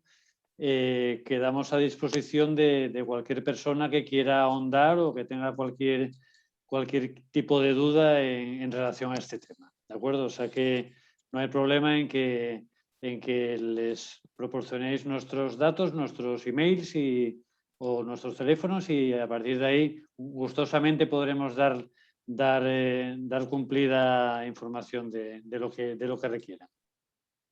Muy bien, pues no hay más preguntas. Álvaro. Pues nada más. Oye, pues damos por finalizada la jornada. Muchas gracias de nuevo a todos los participantes.